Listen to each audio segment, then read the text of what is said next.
From her office on the 23rd floor of Alpha Medical, a pharmaceutical company in Chicago, Emily Thompson gazed out at Lake Michigan in the evening twilight. She had worked at this company for over 10 years as a marketing department manager and had achieved remarkable success among her peers. The numerous awards displayed on her office windowsill told the story of her capabilities. Emily's cell phone rang.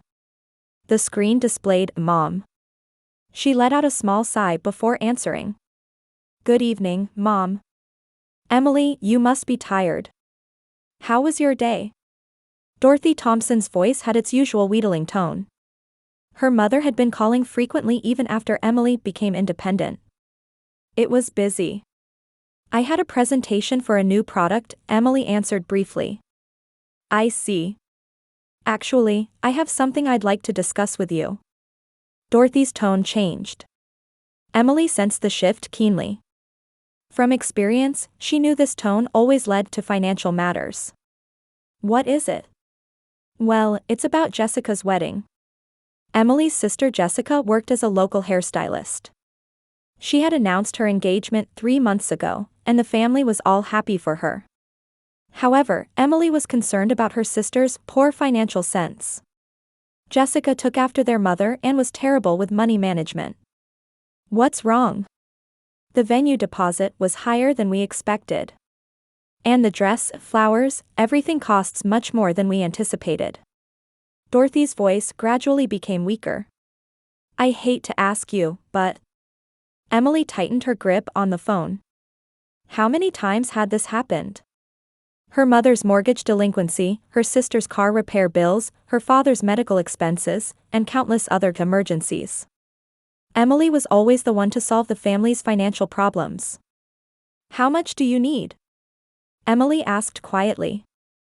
$30,000 should cover everything. "Of course, I intend to pay you back. Jessica is working too." $30,000. More than half of Emily's monthly salary. However, from experience, she knew that a repayment from her mother and sister never materialized. "Let me think about it," Emily replied. "Thank you, Emily. You're such a kind girl. Jessica appreciates it too." After hanging up, Emily exhaled deeply. Outside the window, lights were beginning to twinkle in the Chicago cityscape. She reflected on her successful life. A beautiful condominium in the upscale Lincoln Park neighborhood, a Mercedes S-Class parked in the garage, and sufficient savings in her bank account. However, behind that success, there were always financial demands from her family. Emily loved her family. But at the same time, she couldn't shake the feeling of being exploited. Her mother Dorothy took Emily's success for granted whenever she achieved something and began expecting more. Her sister Jessica also believed without question that her older sister would solve everything. Emily picked up the family photo on her desk. It was taken last Christmas. Everyone was smiling, but only Emily's smile looked somewhat artificial. That night, Emily was having dinner alone in her kitchen at home, thinking. How long would this situation continue? When would her life become truly her own? The next evening, Jessica called her directly. "Emily, I heard from Mom. Thank you so much. Without you, my wedding wouldn't be possible." Jessica's voice sounded happy.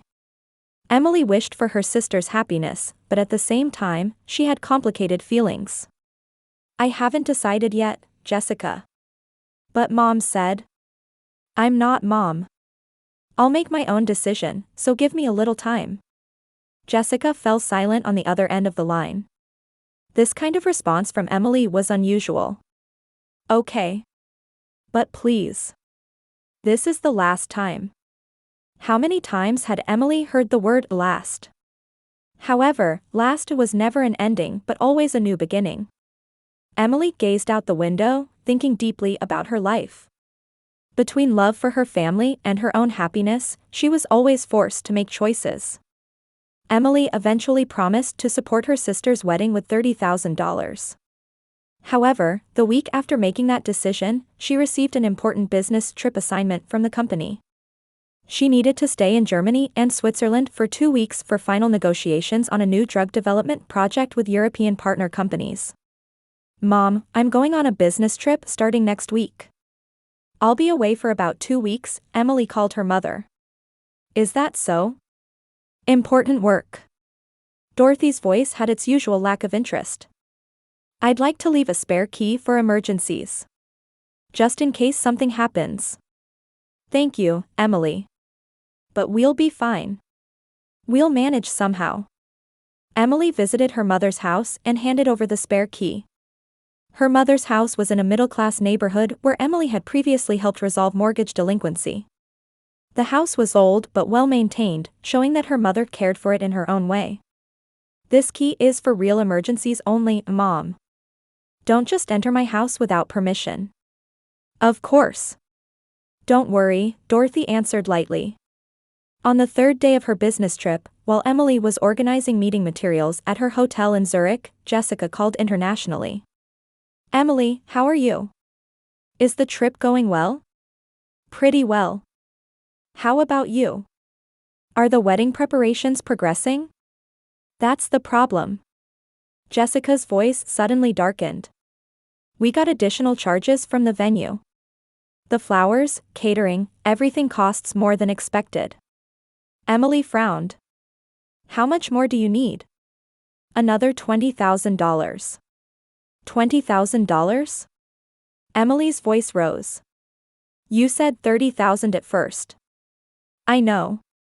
But when we actually got the estimates, it wasn't nearly enough. Mom is worried too. Emily sighed deeply. Jessica, I'm on a business trip right now. Let's talk when I get back. But the payment deadline is next week. Please, Emily. After hanging up, Emily stared out at the Alps scenery while thinking. Why was it always like this? The initial promises were never kept. In the first week of her trip, Dorothy visited her daughter's house in the upscale neighborhood. Using the spare key Emily had given her, she entered the house and was once again amazed by its luxury. Marble countertops, designer furniture, and most eye-catching of all was the brand-new Mercedes S-Class parked in the garage. My, what an expensive car she has, Dorothy murmured as she walked around the car. That night, Dorothy called Jessica. I saw Emily's car. That Mercedes looked very expensive. Right, she said she bought it last year. I think it was about $70,000. $70,000, Dorothy repeated. That much would solve all your wedding problems. The next day, Dorothy visited a used car dealer in the neighborhood. I have a car like this. What would be its value? She showed photos of the Mercedes on her smartphone. That's a 2023 S-Class. Depending on the condition, it would be $50,000 to $55,000. Are you considering selling?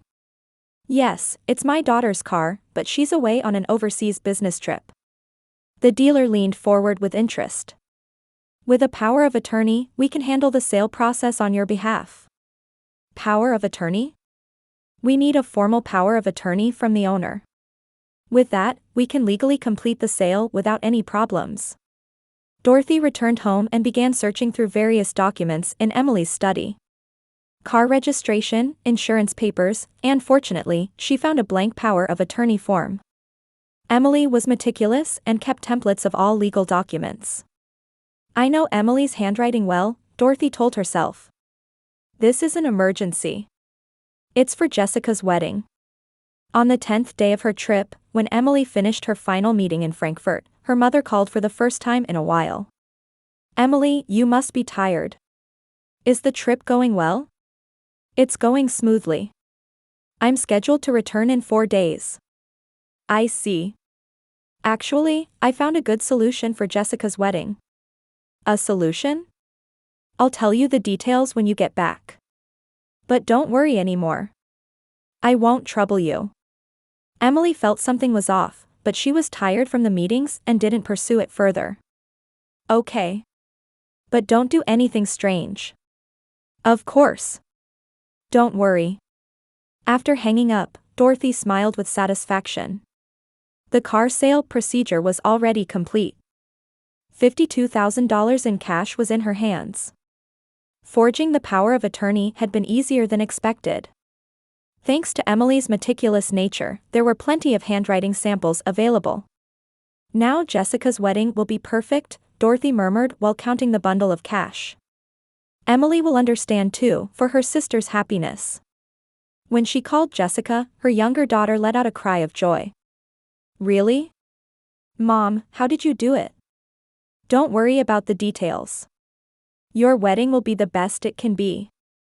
But what should I say to Emily? I'll tell her honestly when she gets back.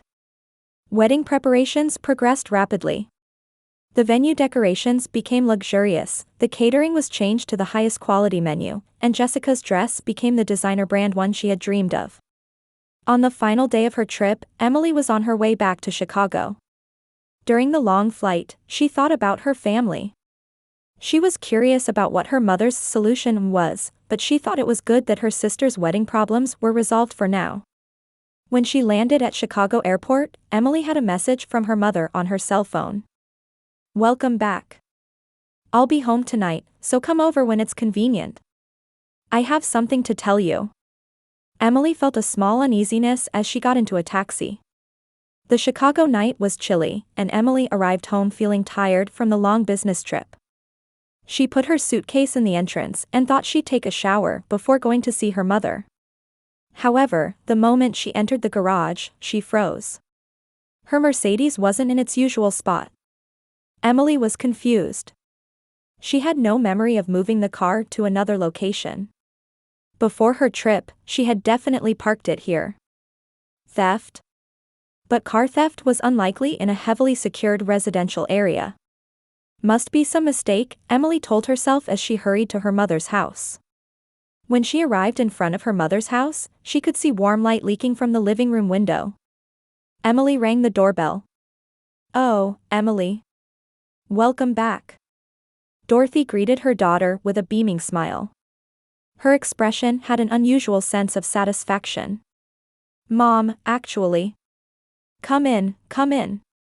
I have something to tell you. Dorothy ushered her daughter into the living room as if hurrying her along. The moment Emily stepped into the living room, her eyes were riveted to an unbelievable sight. On the coffee table was a pile of neatly bundled cash. $100 bills were stacked orderly, and the amount was considerable. Her mother sat proudly in front of it, wearing an expression like a winner counting prize money.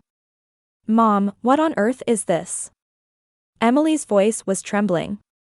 Dorothy stood up and picked up a bundle of cash. I have wonderful news, Emily. Jessica's wedding problems are all solved. Solved? What do you mean? At that moment, they heard the front door opening. Jessica's bright voice echoed. Mom, I got a final confirmation call from the florist. She entered the living room and looked surprised to see Emily. Emily. Welcome back. How was your trip? Jessica hugged her sister, then saw the cash on the table and clapped her hands happily. Look, Emily. Mom found a wonderful solution. Jessica, explain to me. Where did this cash come from? Emily's voice was low and calm. Mother and sister looked at each other.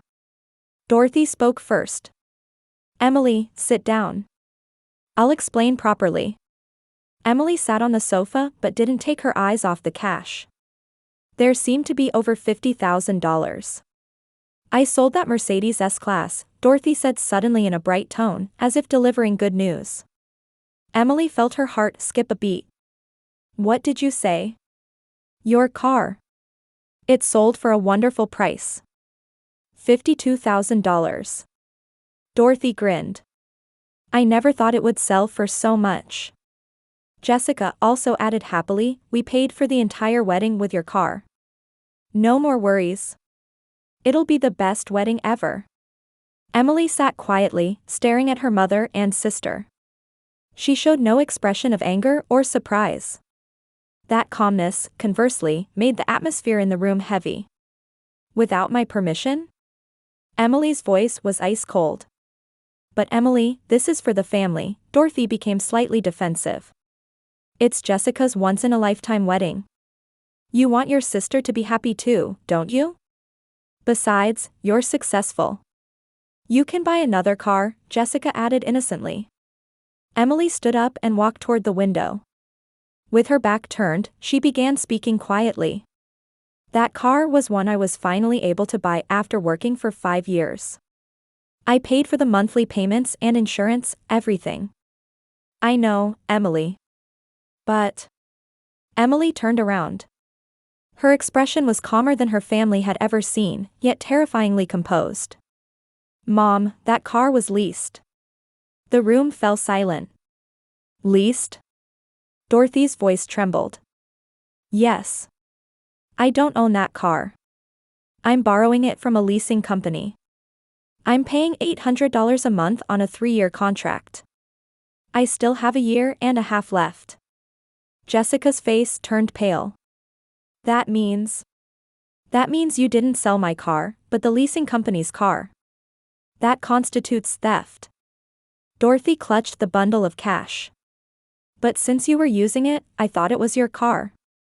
Thought? Emily smiled quietly. However, there was no warmth in that smile. How did you create the power of attorney? Did you forge my signature? Silence dominated the room. Dorothy couldn't answer. Emily looked at the pile of cash again. $52,000. That's certainly an impressive amount. But the residual value of this car is $65,000. The leasing company will demand full compensation from me. Emily, what should we do? Jessica said in a voice close to tears. Don't ask me. This is what you decided to do, Emily shrugged. I didn't know anything about it. I was in Germany. Dorothy suddenly stood up. Emily, this is for the family. Jessica's wedding is next week. We can't cancel it now. No, you can't, Emily agreed. Especially after you've already paid for the venue and catering. Then what should we do? Jessica looked at her sister pleadingly. Emily looked at her watch. The leasing company's business hours are over. But they'll definitely contact me on Monday. The car's location is tracked by GPS, so they might already know. Mother and sister looked at each other. For the first time, they were beginning to understand what they had done. Emily, please. Do something, Dorothy pleaded. Emily stared at her family for a long time. Then she smiled again. Don't regret this. The weight of those words chilled mother and sister to the bone. Emily, what do you mean by that? Jessica's voice was trembling. I mean exactly what I said. You made your choice. You have to accept the consequences too. Emily put her handbag on her shoulder. Enjoy the wedding. Wait, Emily. Don't go home alone, Dorothy stood up in a panic. I'm fine, Mom. I'll call a taxi, Emily headed toward the entrance without looking back. Emily, I'm really sorry, Jessica called out crying. Emily stopped at the entrance and turned around. Jessica, the wedding is Saturday, right? Yes. I hope it's a fun day. That night, Emily quietly drank wine at home while gazing at the night view outside her window. The complex emotions she had felt toward her family for years had finally reached a breaking point. It was a mixture of love and anger, disappointment and relief. Her cell phone rang. It was from her mother. Emily stared at the phone and put it on silent mode. On the morning of the wedding day, the elegant garden wedding venue in suburban Chicago was gorgeously decorated. White roses and pink peonies adorned the altar, and crystal chandeliers hung elegantly from the ceiling. The luxury created by $52,000 in cash was exactly the scene Jessica had dreamed of. Jessica was in the dressing room, dressed in a pure white silk dress, making final preparations in front of the mirror. Her mother Dorothy was adjusting a tiara in her daughter's hair while unable to hide her anxious expression.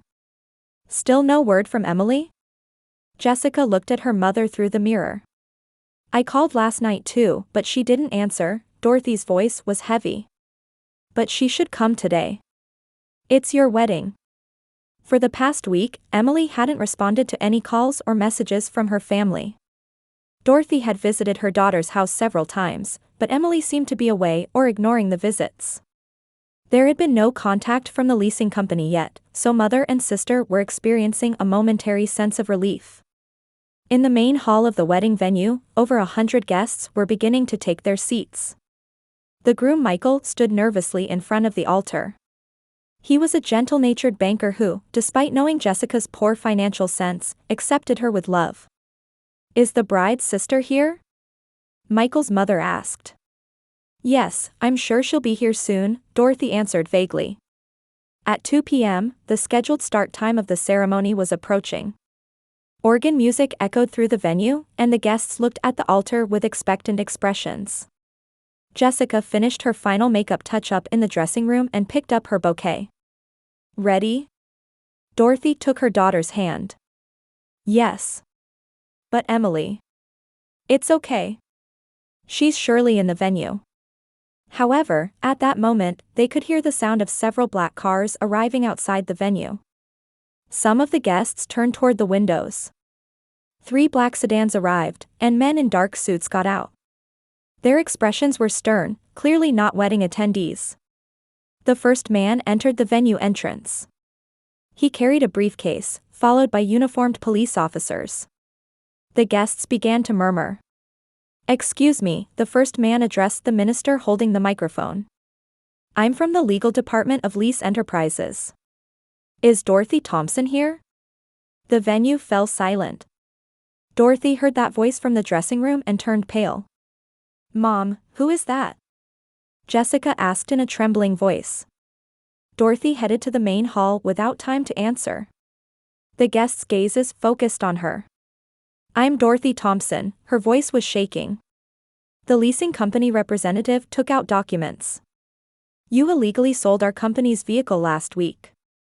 A 2023 Mercedes-Benz S-Class vehicle number." "Wait a minute," Michael stepped forward. "Today is our wedding. Isn't this some mistake?" A police officer stepped forward. "We apologize, but this is a formal investigation matter involving vehicle theft and document forgery." The guests became agitated. Children began crying, and elderly women were fanning themselves. "Mom, what is this?" Jessica appeared in the venue still in her wedding dress. The contrast between her beautiful appearance and the seriousness of the situation made the scene even more dramatic. "Dorothy Thompson, you're under arrest for suspected signature forgery," the police officer took out handcuffs. "Wait!" Jessica screamed. "Today is my wedding. What do you want with my mother?" The leasing company representative explained. "Your mother stole our company's vehicle and sold it using a forged power of attorney. This is a serious criminal act." "But that was my sister's car," Jessica protested. "No. That car is a vehicle our company leases to Emily Thompson. Due to the unauthorized sale, our company suffered $65,000 in damages." Michael began to understand the situation. "Jessica, the wedding expenses were from the money we got selling Emily's car." Jessica's voice was choked with tears. From the back of the venue, quiet applause could be heard. Everyone turned to see Emily standing there in an elegant black dress. She calmly entered the venue and approached the representative. "Thank you for your hard work. I'm Emily Thompson." "Ms. Thompson, thank you for filing the damage report," the representative bowed politely. The guests were shocked. Emily had reported to the police. "Emily, why?" Jessica cried out. "Are you trying to ruin my wedding?" Emily looked at her sister quietly. "Jessica, I didn't do anything. I just reported the stolen vehicle to the appropriate authorities." Handcuffs were placed on Dorothy. "Emily, please, withdraw the damage report. This is for Jessica." "Mom, I told you a week ago, didn't I?" "Don't regret this," Emily's voice was ice cold. "This is the result of your choice." While the police officer escorted Dorothy out of the venue, the guests watched in stunned silence. Michael's family was confused, and several elderly women felt sick and left their seats. "What happens to the wedding?" Jessica muttered in despair. The minister stepped forward. "I'm sorry, but we cannot continue the ceremony under these circumstances. Michael placed his hand on Jessica's shoulder. Jessica, I can't understand what your family did. Marriage is based on trust. But you were also complicit in your family's crime. Michael, I didn't know either. But you were about to have a wedding with stolen money. Michael shook his head sadly. I can't accept this. The engagement was broken off on the spot. Michael removed his ring and pressed it back into Jessica's hand. Michael, please. Jessica's desperate cry was in vain as he left the venue. The guests also began leaving the venue one by one. Only the luxurious decorations and beautiful flowers remained as remnants of the shattered wedding. Jessica sat on the floor in her wedding dress and cried aloud. Emily looked down at her sister and said only one final thing. Now you know the real price of family. $52,000. Then Emily quietly left the venue. Outside, she could see police vehicles taking her mother away with sirens blaring. The luxurious wedding venue had instantly become a stage of tragedy, an irreversible nightmare. 3 days later, Emily was visiting the headquarters of Lease Enterprises. In a stately conference room, she sat facing the head of the legal department. Ms. Thompson, we'd like to discuss your mother's case, the responsible man began in a polite tone. Our company could consider dropping the criminal charges if full compensation is made. Emily nodded quietly. What would the amount be? Including the vehicle's residual value and legal procedure costs, $73,000. Emily took out her checkbook. I'll pay immediately. However, I have a condition. What condition? Please drop the charges against my mother. However, please keep a record ensuring that my family never has any involvement with your company again. An hour later, Emily was at the police station. Her mother Dorothy appeared in the visiting room after 3 days of detention, looking haggard. Emily, Dorothy's voice was hoarse. Thank you for coming. Mom, the settlement with the leasing company has been reached. The charges will be dropped. You'll be released this evening. Tears welled up in Dorothy's eyes. Thank you, Emily. Thank you so much. But Mom, Emily continued calmly, this is the last time. I won't clean up your messes anymore. Emily, I was wrong. But we're family, aren't we? Family? Emily laughed softly. Real family members don't steal each other's precious possessions without permission. Real family members should be able to respect each other. Visiting time was nearing its end. Emily stood up. $73,000. That was the final price of our family relationship. It was expensive tuition, but it was worth it. Dorothy desperately tried to call her daughter back, but Emily didn't turn around. That night, Jessica visited Emily's home. Her sister had apparently been crying for 3 days straight, and her eyes were swollen. Emily, listen to me, Jessica pleaded at the entrance. There's nothing more to talk about, Jessica. Michael broke off the engagement. The wedding venue is also charging cancellation fees. I don't know what to do. Emily looked at her sister. That's a problem you need to solve. It's the result of your choice. But we're sisters, aren't we? Sisters, Emily repeated. Yes, we share blood. But being sisters doesn't give you the right to exploit each other. Jessica broke down crying. However, Emily was unmoved. Jessica, you've never once shown me genuine gratitude. You always thought it was natural. That's not love, it's dependency. The following week, Emily submitted a transfer request at work. A transfer to the West Coast branch was approved, and she would move to Seattle in 2 months. She intended to start a new life in a new environment. The day before moving, Emily visited her mother's house one last time. Dorothy had aged rapidly since her release. Emily, are you really leaving? Yes. I need a fresh start. Won't you forgive us? Emily looked at her mother for a long time. Mom, I don't hate you. But this relationship wasn't healthy. We all need to change. Somewhere, as a family again. Mom, Emily smiled gently. Whether we can become a real family starts with respecting each other. Now isn't that time yet? 6 months after starting her new life in Seattle, Emily was drinking coffee on the balcony of her apartment overlooking the Pacific Ocean. Her cell phone occasionally received voicemails from her mother and sister, but Emily didn't respond. However, one day, a short text message arrived from Jessica. "I became independent with my beauty salon. I've decided to live by my own strength. I hope someday we can become real sisters." Emily read the message and smiled slightly. This wasn't estrangement, but healthy distance. Love sometimes becomes deeper through separation, she was learning. As the sunset sank into the Pacific Ocean, Emily felt the beginning of a new chapter. True family relationships are born not from constantly giving or constantly taking, but from respecting each other as individual human beings, she quietly believed.